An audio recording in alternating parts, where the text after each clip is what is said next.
Hello everybody, and welcome back to Insider's Guide. Today, we're revisiting the first ever Insider's Guides I made. It's been just about 2 years now, and things have changed. Along with that, I would like to add some details I missed and fix a few mistakes. Obviously, if you haven't watched parts A, B, and C, you need to watch those before this, as this video is constantly referencing those. So with that, let's begin part D of An Insider's Guide to Ski Resorts, Winter Park. One of the very first things I ever mentioned were the lifts at Winter Park Base. I mentioned how you can skip the line of the gondola by taking Gemini to the Explorer chairlift. However, I failed to mention that Gemini is a bit of a hike away from the gondola. Instead of walking all the way over to Gemini, you can get on Arrow and head to Explorer or Prospector.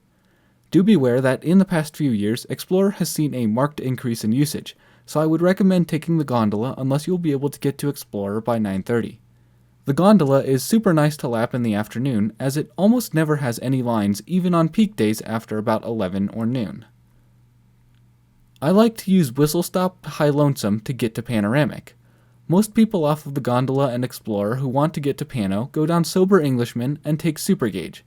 However, Super Gauge is much busier than High Lonesome. The High Lonesome pod has some nice greens, as previously discussed, but they have quite the runout down here that you'll definitely want to keep up some speed for. There is also a large uphill spot on Whistle Stop, right here before the top of Olympia, that you'll want to keep up a ton of speed for, along with the numerous other flat spots I mentioned in previous editions. I've been skiing Winter Park for a decade, but I just discovered this trail, Mad Tea Party. From the top of Looking Glass or Prospector, you can ski down Vista Dome, which runs this direction towards Village Way, and then take a right on Mad Tea Party. It's a super easy green, and it's almost always completely empty. It's perfect if you're just progressing from the beginner area, because you can lap it by using the Looking Glass lift, and it'll get you away from all of the crowds. It was recently brought up to me that the Mary Jane namesake is a lady of the night from the 1800s.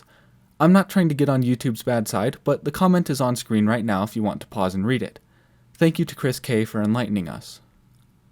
In Part B, I mistakenly claimed that Mary Jane Trail is one of the few trails in the Mary Jane territory that is groomed. That is not the case. Edelweiss, Bluebell, Roundhouse, Corona Way, Shoofly, Tie Siding, Sleeper, Mary Jane, Lower Arrowhead Loop, and Rainbow Cut are all groomed pretty often. Sleeper is a really nice cruiser, but it can be busy from time to time. A bonus for Sleeper is that Challenger, the lift to lap it, doesn't get near as long of lines as Super Gauge. Many people like to lap Sunnyside, but I have found that those runs are all really busy and have poor snow quality. On weekends, I really like lapping Pony Express to Rainbow Cut or Lower Arrowhead Loop to avoid the crowds in Upper Mary Jane. Rainbow Cut and Arrowhead can be accessed from Mary Jane Trail by this cut-through right here. I much prefer these two over Mary Jane, as Mary Jane is much busier. A minor change in Mary Jane over the past few years has been that the resort has realized Iron Horse is a pretty essential reliever lift, so they've been running it a little bit more. Pony Express is still very limited, only running on the busiest days, like Saturdays and holiday weekends. If you're an advanced skier but aren't quite to the level of doing this extreme stuff here, the Skier's Rite of Trestle offers some really steep tree skiing that'll be a good challenge to get you prepared for the cliffs. The Vasquez Ridge territory has all of these nice blue cruisers. It used to be pretty secret, but it gets pretty busy now when Olympia gets busy. There was one day I remember, a holiday Saturday in 2022, in which a perfect storm of recent snow, Looking Glass being closed, and lesser blackouts on Icon passes led to 45-minute to hour-long lines at both Olympia and Pioneer.